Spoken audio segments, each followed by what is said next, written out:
نموذج رقم 14 فلسفة ومنطق.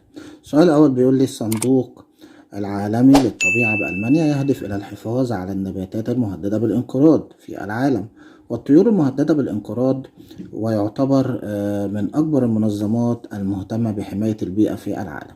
منظمة تم إنشائها لحماية البيئة، تبقى مرحلة إيه؟ الاحترام والصون.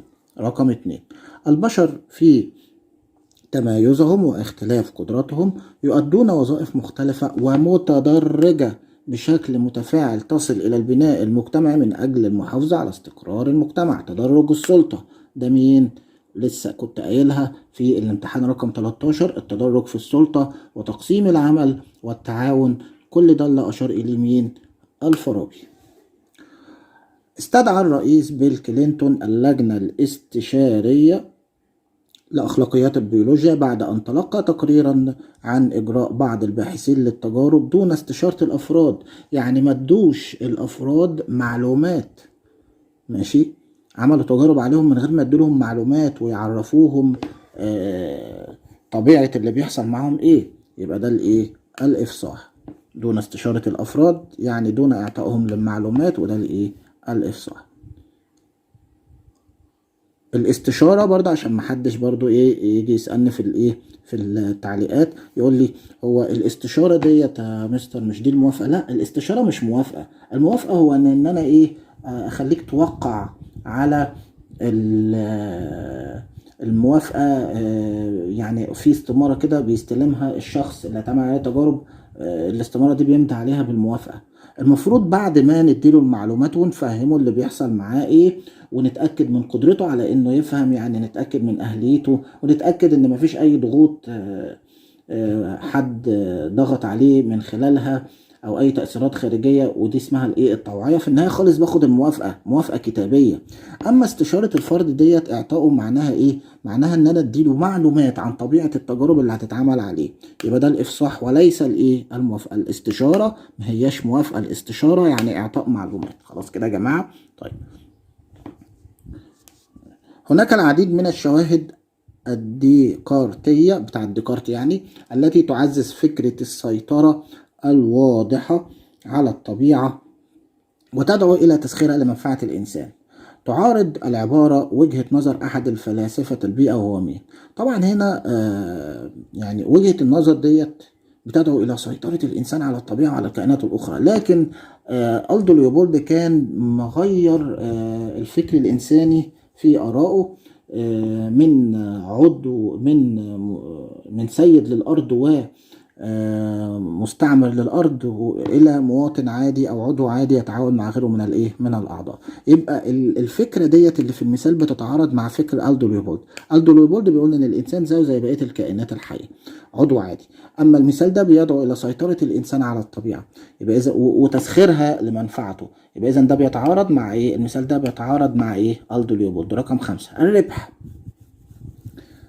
الربح والنفع الحاصلان من تطبيق الأخلاق في مجال الأعمال حقيقة مؤكدة لزيادة الإنتاج. طالما اتكلم هنا على زيادة الإنتاج، تمام، وتحقيق الربح والنفع الحاصلان من تطبيق الأخلاق في مجال الأعمال، يبقى إذن ده تحسين الإيه؟ تحسين الأداء.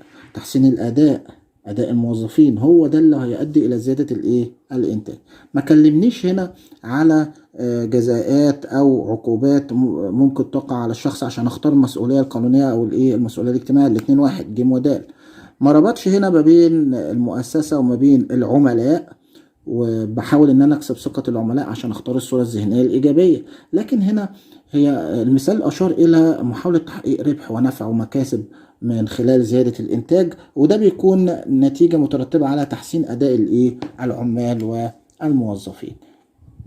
رقم 6،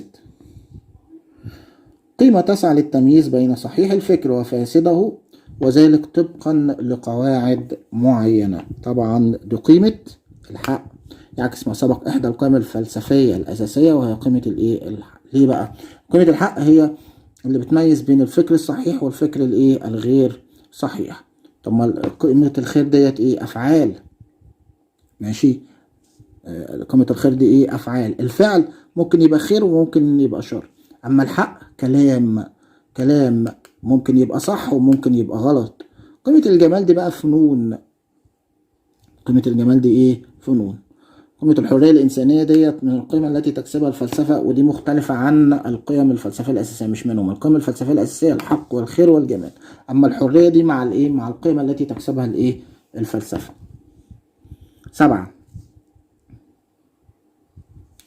قرابة نهاية القرن الثمنتاشر دخل الإنسان مرحلة جديدة تنطوي على تغير جذري يتمثل في الإنتاج الآلي. إنتاج آلي يبقى استغلال وسيطرة، ده تقدم علمي. ما هو إنتاج آلي يعني تقدم علمي، يعني استغلال وسيطرة. هل بقى جاب سيرة الآثار السلبية اللي نتجت على التقدم العلمي والتكنولوجيا؟ لأ.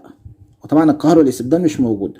وذكر لي هنا التقدم العلمي والتكنولوجي اللي هو الإنتاج الآلي، وما جابش غير الاستغلال والسيطرة. التقدم العلمي والتكنولوجي بنختار فيهم يا استغلال وسيطرة يا إما قهر واستبداد، لكن الفرق ما بينهم إن القهر والاستبداد لو جه في المثال قال لك إن التقدم العلمي نتج عنه أضرار أو سلبيات، لكن هنا طالما ذكر التقدم العلمي والتكنولوجي بدون أضرار وبدون سلبيات، مجرد استغلال وسيطرة من الإنسان للطبيعة وللكائنات الأخرى عن طريق التقدم العلمي، يبقى ده استغلال وإيه؟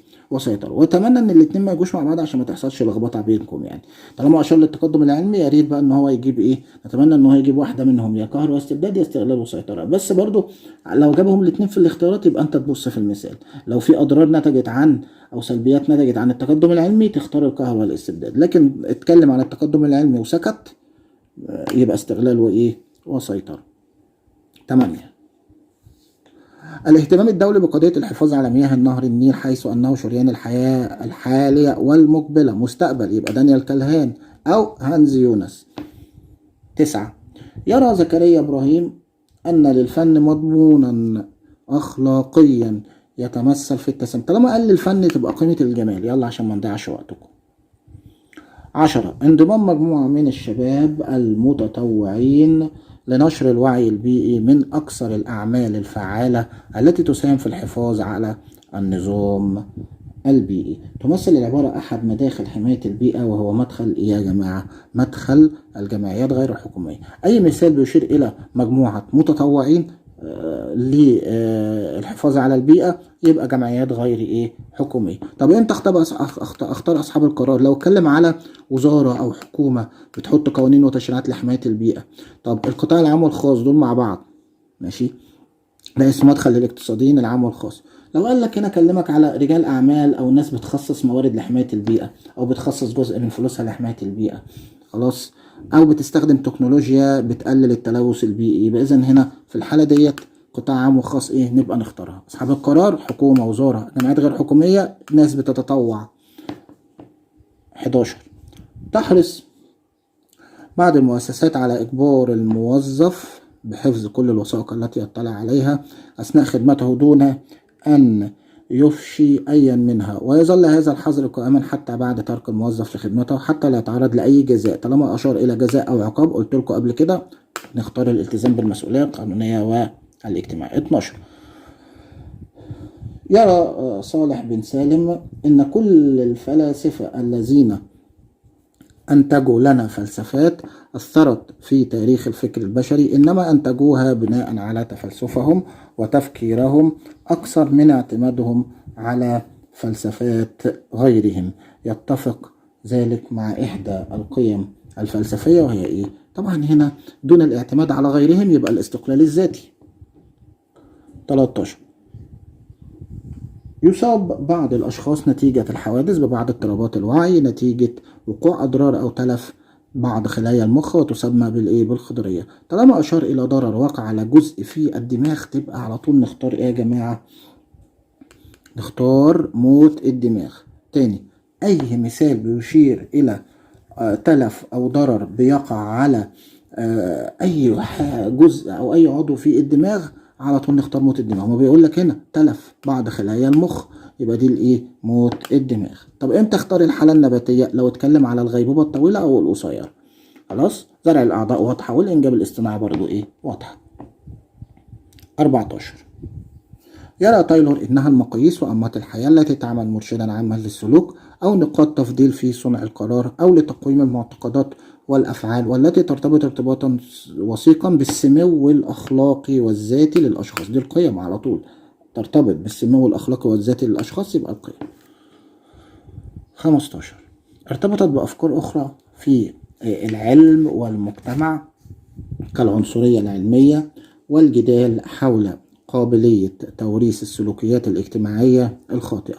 ناقشت العبارة إحدى عواقب التحري الوراثي وهي إيه يا جماعة؟ المثال هنا بيشير للحتمية الجينية. ماشي، في الامتحان اللي فات كنت شرحت الرقم 13 الأربعة دول، قلت لكم إن الحتمية الجينية هي عبارة عن تفسير للسلوك أو الاعتقاد بأن سلوك الإنسان مرتبط ببنيته الجينية. يعني هنا ممكن نقول إن من خلال البنية الجينية للفرد إن الشخص ده عنده استعداد لإنه يبقى مجرم، وهو ده طبعا اللي أدى للعنصرية. ماشي، زي العنصرية اللي موجودة في أمريكا ما بين البيض والسود. يبقى إذن هنا تفسير سلوك الناس، السلوكيات الاجتماعية الخاطئة، تفسير سلوك الناس بناء على بنيتهم الجينية، نختار الحتمية الجينية. تمام. أما الضغط بقى على ناس سياسيا أو اجتماعيا، الناس اللي هي عندها جينات غير مرغوب فيها نقلل التزاوج عندها، والناس اللي جيناتها مرغوب فيها نشجعهم على التزاوج. هنا دي الايه؟ اليوجينا. خلاص. انا هنا بتحكم في الامراض الوراثيه من خلال تشجيع التزاوج بين اللي جيناتهم مرغوب فيها، وتشجيع وتقليل التزاوج بين اللي جيناتهم غير مرغوب فيها، وتشجيع الامهات الحوامل باطفال بها شذوذ جيني على الايه؟ على الاجهاض. في الحاله دي بنختار ايه؟ اليوجين. لكن المثال هنا بيشير الى تفسير السلوك بناء على البنيه الجينيه للفرد، يبقى دي الحتميه الجينيه. 16 السبب في ازدهار المدن يرجع الى العمل الجماعي، وذلك يرفع من الانتاجيه ويوفر فائضا اقتصاديا. العمل الجماعي هو يقصد هنا ان العمل نشاط اجتماعي، العمل نشاط اجتماعي ينجزه البعض لصالح البعض الاخر، والكلام ده اللي قاله جورج مين؟ جورج هيجل. العمل الجماعي مفتاح لايه؟ لجورج هيجل. تمام. طيب 17 بينص مرسوم المجلس الأوروبي على أن تحويل الإنسان إلى آلة، تحويل الإنسان لآلة يعني تحويل الإنسان لكائن مصنوع، وده معنى الاستنساخ. 18 يقول أحد الفلاسفة إن قيمة الأمة ليست ما تحويه خزائنها من ذهب وفضة، وإنما هي محصلة من الإنتاج والتجارة. تمام. المثال هنا بينطبق على مقولة آدم سميث في كتابه ثروات الأمم. آدم سميث قال إن قيمة الأمم في ثرواتها، ماشي، في ثرواتها المادية أو ثرواتها الطبيعية أو ثرواتها البشرية، أيا كانت نوع الثروات دي إيه. وطبعا هنا المثال بينطبق على قيمة الأمة مرتبطة بإيه؟ بمحصلة الإنتاج والتجارة. يعني قيمة الأمة مرتبطة بثرواتها، ماشي، مرتبطة باقتصادها. والكلام دوت في كتاب ثروات الأمم اللي صاحبه مين؟ آدم سميث. 19 الحق في أن تختار وتوجد لنفسك بدائل اختيار. دي الحرية، تختار يبقى الحرية. 20 يقول أبو قراط أبو الأطباء العمر قصير والصناعة طويلة والزمان جديد والتجربة خطر، فقد صدق لعمري في قوله وإني أنهي عن التجربة في صناعة الطب. أنهى عن التجربة في صناعة تعبر المقولة عن أحد معايير الأخلاقية. يعني إيه؟ يعني ما تجربش على حد إلا لما تتأكد إن مفيش أي أذى على الإنسان. عمر الإنسان قصير، ماشي، لكن الصناعة طويلة والزمان جديد والتجربة خطر. خطر على مين؟ خطر على الإنسان. يبقى دي دعوة إلى عدم إلحاق الأذى بالإنسان. 21 يقول فوكوياما إن هدفه إثبات الخطر من استخدام التقنيات الحيوية المعاصرة التي تهدد بتغيير الطبيعة البشرية مما تؤثر على الحياة المقبلة. التقنيات الحيوية والحياة المقبلة يعني يقصد هنا المستقبل الصحي للإنسان، وده معنى الجينوم البشري. الجينوم البشري معناه ان احنا هنعرف المستقبل الصحي للإنسان او الأمراض الوراثية اللي ممكن يتصاب بها في المستقبل. المثال طالما أشار للحياة المقبلة وربطها بين التقنيات الحيوية يبقى ده الجينوم البشري. 22 يقول سبينيوزا الشخص خاضع والحرية مجرد اعتقاد وهمي. تلخص المقولة أحد الحدود المرتبطة بالحرية بوصفها ضرورة. ده هنا المثال ده بيربط ما بين الحرية والضرورة. ليه الحرية ضرورات؟ الضرورات ديت زي كده مثلا قوانين الطبيعة. قوانين الطبيعة زي كده قوانين الرياح. لو انت ما تعرفش قوانين الرياح وانت حابب ان انت تطلع في رحلة صيد مع اصدقائك وفجأة هبت رياح شديدة، مش هتقدر تمارس حريتك في الصيد. يبقى اذن هنا لازم تعرف ضرورات الطبيعة، يعني لازم تعرف قوانين الطبيعة اللي منها قوانين الرياح، وإلا مش هتقدر تمارس حريتك في الصيد. تمام. يبقى اذن هنا المثال ده مرتبط بالحرية والضرورة. الشخص خاضع يعني الشخص مرتبط او الشخص مقيد بمجموعة من الضرورات زي ضرورات الطبيعة، وإلا مش هتقدر تمارس حريتك. خلاص. المفتاح هنا كلمة الشخص خاضع، يعني الشخص مقيد بالضرورات، يعني مقيد بقوانين. 23. نتج عن التقدم العلمي النظرة المادية للإنسان، فتحول الإنسان كالآلة. تحول الإنسان إيه؟ كالآلة التي تستطيع تغيير أي قطعة تالفة فيها بأخرى. يعني لو في جزء في جسم الإنسان تلف ممكن نبدله بقطعة أخرى، ده اسمه زرع الأعضاء. 24. التعجل في التعميم يعني التسرع في الحكم. والتسرع في الحكم ده مثال موجود في كتاب المدرسة على أوهام الجنس البشري اللي اسمها أوهام القبيلة. ليه؟ لأن التسرع في الحكم دي أوهام عامة، أخطاء عامة بيقع فيها الغالبية العظمى من البشر أو عامة البشر، مش أوهام خاصة بحد معين، مش عيب في شخص معين. التسرع في الحكم أوهام عامة أو أخطاء عامة بيقع فيها الغالبية العظمى من الناس. 25. الرياضيات هاسكيل بيعرفها بانها علم النظم الرسمية. علم النظم الرسمية. تمام. نستنتج من ذلك الرياضيات بانها علم يقيني. هتقول لي ليه؟ هقول لك لان الرياضيات هي علم يقيني، ملناش دعوة بالمثال. على طول لو يقول لك اي مثال يجي لك يقول لك الرياضيات علم ايه، يا تختار يا استنباطي يا يقيني. ماشي. الرياضيات علم استنباطي، الرياضيات علم يقيني. خلاص. طيب. 26. يتم وضع الاحتمال اولا ثم يجمع بعد ذلك معلوماته. الاحتمال اولا يعني الفرد اولا. نختار الفرد. يعبر ذلك عن عامل من المنظور المعاصر من حيث من حيث الفرد. خلاص. تاني، يتم وضع الاحتمال اولا يعني يتم وضع الفرد اولا، ما هو الاحتمال هو الفرد. 27.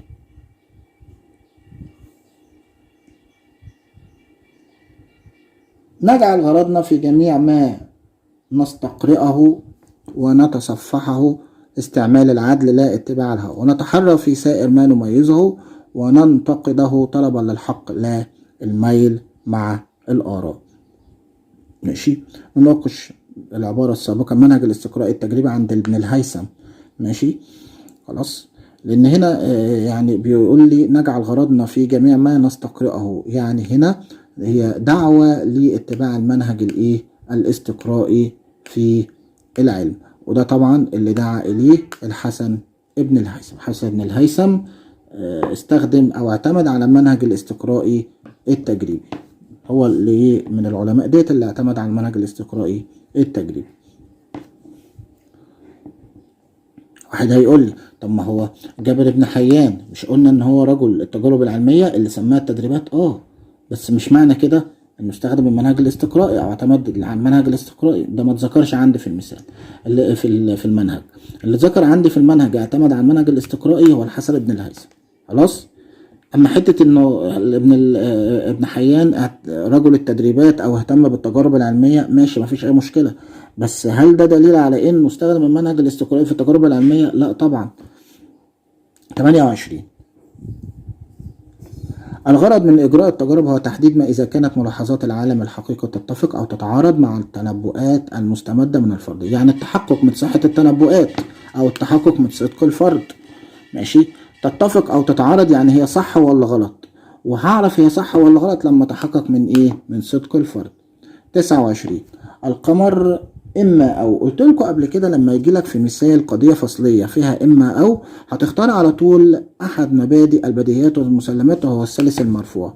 تمام. طب إمتى نختار عدم التناقض؟ لو جاب لك أداة نفي أو كلمة وعكسها في مثال. طيب لو جاب لك لو قال لك الشيء هو نفسه القمر هو القمر، الإنسان هو الإنسان، سقراط هو سقراط. يبقى ده مبدأ الهوية أو الذاتية، الاتنين واحد، الهوية هو الذاتية. يبقى إذا احنا اخترنا السالف المرفوع لأن دي قضية فصلية فيها إما أو. 30.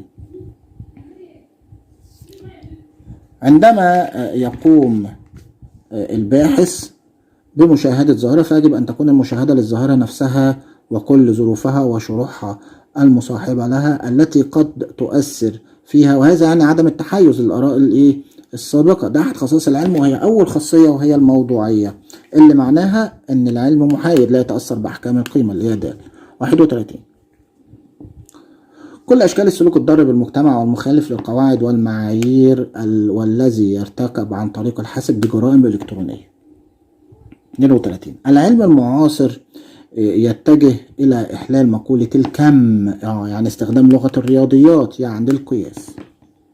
33. من الممكن التأليف بين النحاس والقصدير والرصاص بنسب معلومة للحصول على معدن جديد، يعني الحصول على نتيجة جديدة، يعني الكشف عن نتيجة غير معروفة، وهي البرونز، معدن البرونز. هو عايز يقول لك هنا ان انت لما بتحط النحاس والقصدير والرصاص على بعض كده، تخلطهم ببعض في الخلاط، هيطلع لك معدن جديد وهو البرونز. خلاص، يبقى اذا ده كشف عن نتيجة غير معروفة، وده احد اغراض التجربة في المنهج الاستقرائي التجريبي. 34.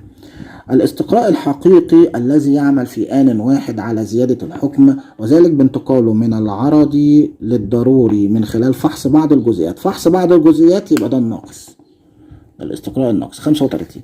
يميل الإنسان إلى تفسير الظواهر كلها بمجموعة قليلة من المبادئ السائدة بدعوى البساطة، متجاهلا كثيرا من التفاصيل التي لها أهميتها البالغة في النظام الطبيعي. يجسد ذلك أحد الأوهام عندي بيكم، وهي أوهام إيه يا جماعة؟ دي أوهام الجنس البشري.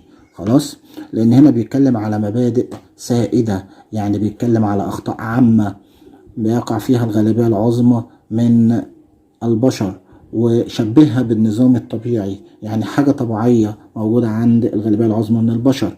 يبقى دي أوهام الجنس البشري. 36. إن المرء ببساطة لا يمكنه أن يلاحظ الأشياء بدون خلفية نظرية.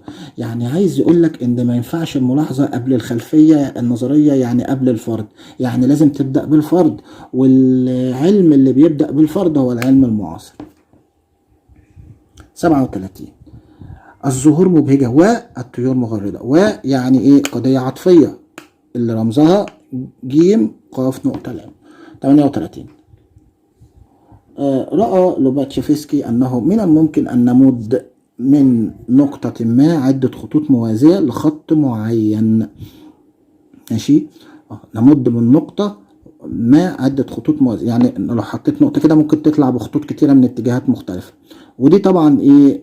من المصادرات، دي قضية تعتبر من الايه؟ من المصادرات. وهنا بيقول لي ان اللي تحت الخط ده مرتبط باحدى المقدمات، والمبرهنات دي مش مقدمة، دي النتيجة، دي نتيجة النسق الرياضي. تمام؟ يبقى اذا هنا انت لما يقول لك اختار احدى المقدمات، بتفكر يا في يا بديهيات يا مصادرات يا معرفات يا لا معرفات. اما المبرهنات ديت ايه؟ نتيجة. خلاص، ودي قضية او جملة تبقى مصادرات. اما بقى المعرفات ديت الفاظ بنعرفها بتحتاج لتعريف، اما لو معرفات دي الفاظ ما بنعرفهاش لان هي بتستخدم في التعريفات. 39. تستخدم اليوم روبوتات صناعية كالروبوت الصحفي الذي ينشئ وينتج الأفكار الصحفية دون الحاجة لأي تدخلات من جانب الإنسان، يعني هنا يقدر إن هو ينفذ مهام بدقة. خلاص؟ طيب. 40.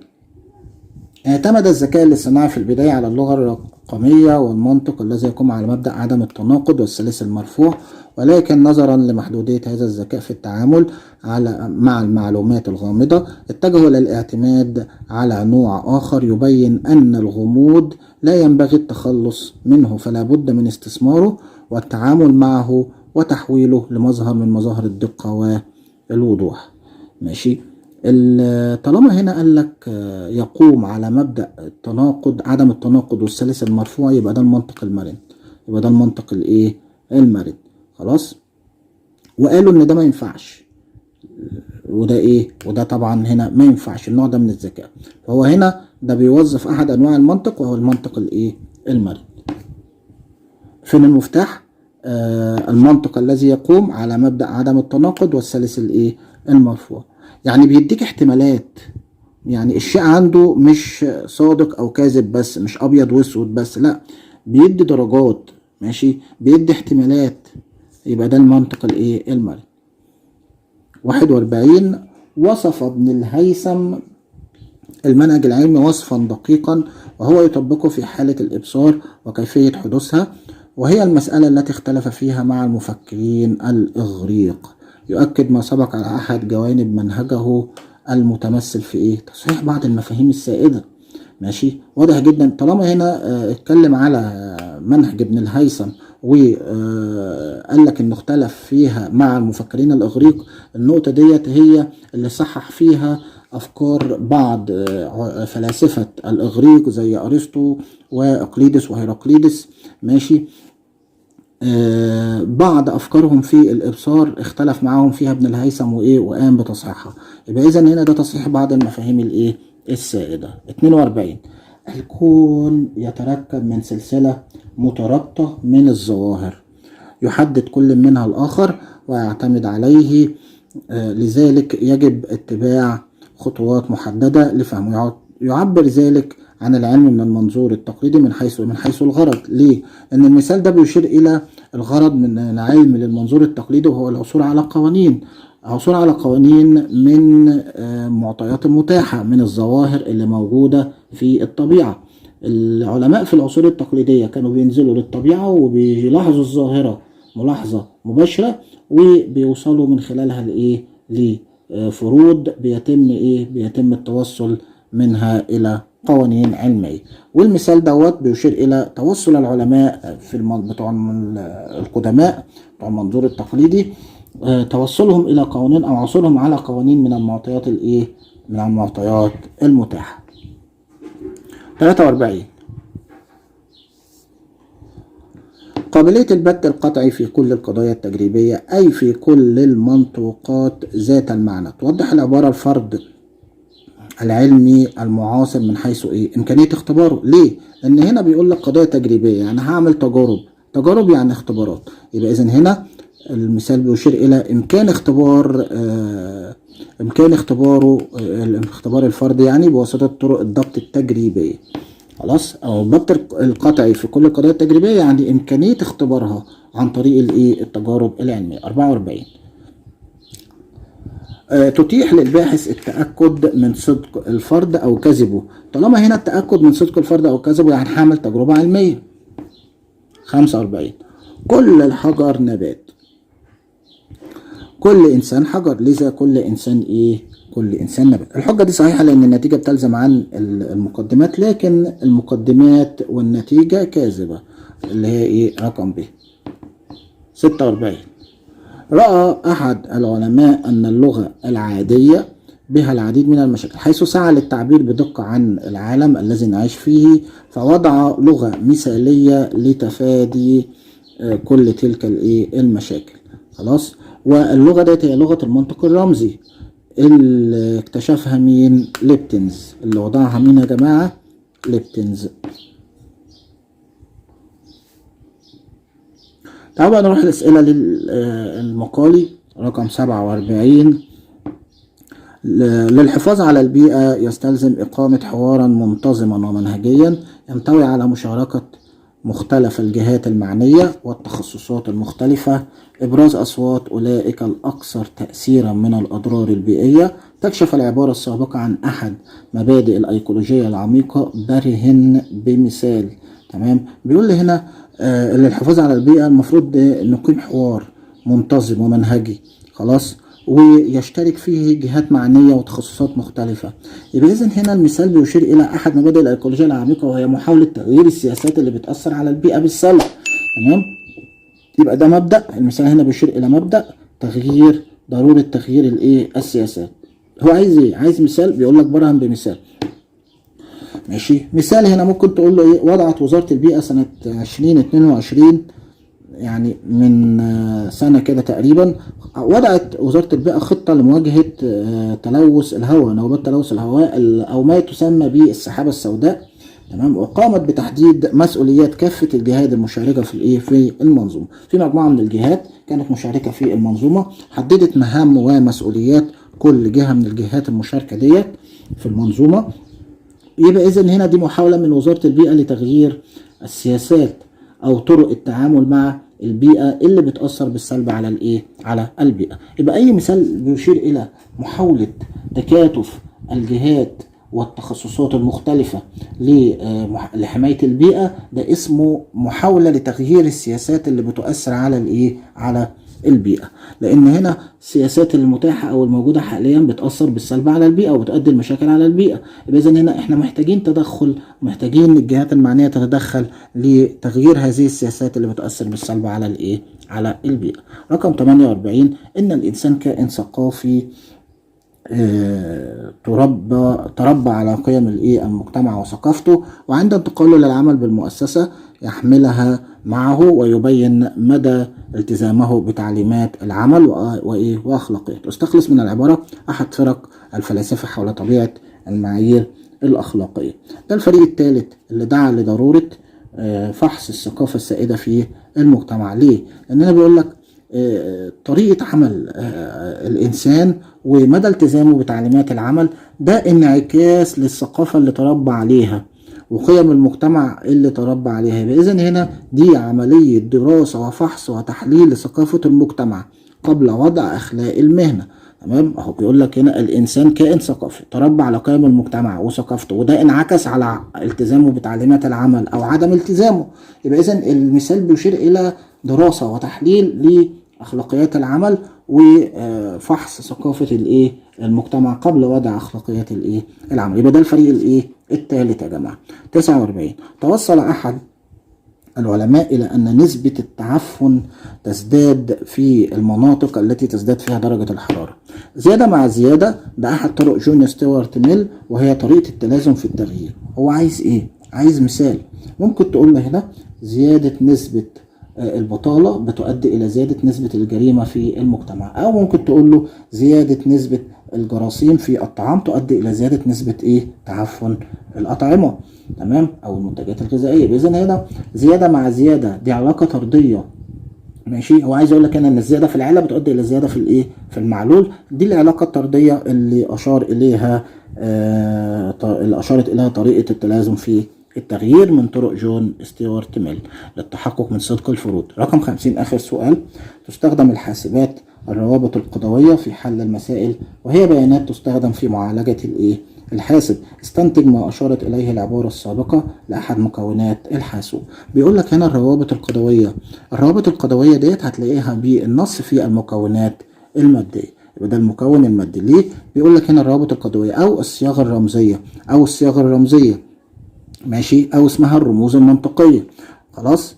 اللي انتوا درستوها في الدرس الثاني في المنطق. الروابط القضوية ديت لما تشوفها على طول تختار المكونات المادية. وكده خلصنا النموذج رقم 14 معاكم كده، يعني ما يقرب من لا هو كده بالظبط 20 امتحان على القناة في الفلسفة، وسبق كنا برضو حلينا 20 امتحان في علم النفس والاجتماع. ان شاء الله يعني لو في وقت هنكمل. فاضل 5 امتحانات او 6 امتحانات تقريبا في كتاب الامتحان فلسفة ومنطق. تمام. واحنا كنا خلصنا كده كتاب الامتحان في علم النفس والاجتماع. اي حد عنده اي اسئلة يدخل على التعليقات ويسأل، وانا طبعا برد عليكم، برد على جميع الاسئلة. بالتوفيق للجميع، والسلام عليكم ورحمة الله وبركاته.